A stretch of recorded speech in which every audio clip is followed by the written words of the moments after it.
from my point of view, I don't particularly care whether the language is incendiary, provocative, or the opposite, relatively innocuous, the phraseology.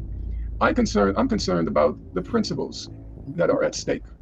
So allow me to give an illustration. When the issue of the Intifada came up, I would much prefer if instead of Zohran Mamdani saying that after the meeting with the business leaders, I will discourage use of that phrase. I think a real leftist politician, which Mr. Mamdani claims to be, and I have no reason to doubt it at this point, he comes from a radical pedigree. I knew his father, and his father was principled. I would rather if he had said, well, what's wrong with globalize the Intifada? What does Intifada mean? And use it as a teaching moment to say, actually, and Moin can correct me on this, when the term was first coined, it literally means, the dictionary definition means for a dog to shake off its fleas. When it was first to shake off. Yeah. And it meant in 1988, or to be precise, December 7th, 1987, when the first Intifada began, it meant that Palestinians were shaking out of their slumber. That's what it meant. And in the first Intifada, it was wholly nonviolent on the Palestinian side.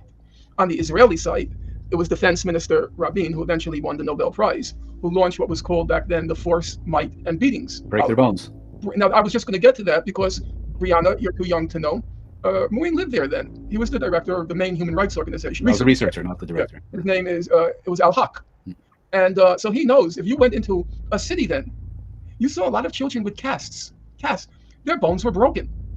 That was the real first Intifada. Now, I agree, the second Intifada was violent.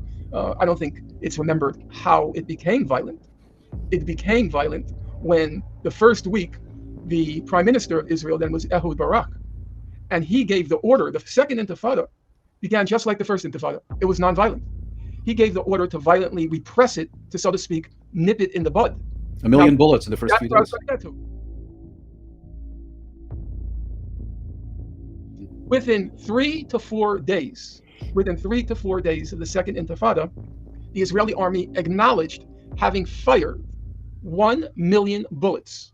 Or as one person said, I'm quoting him now, 1 bullet for every child, Israeli, 1 bullet for every child in Palestine, because it was West Bank and Gaza.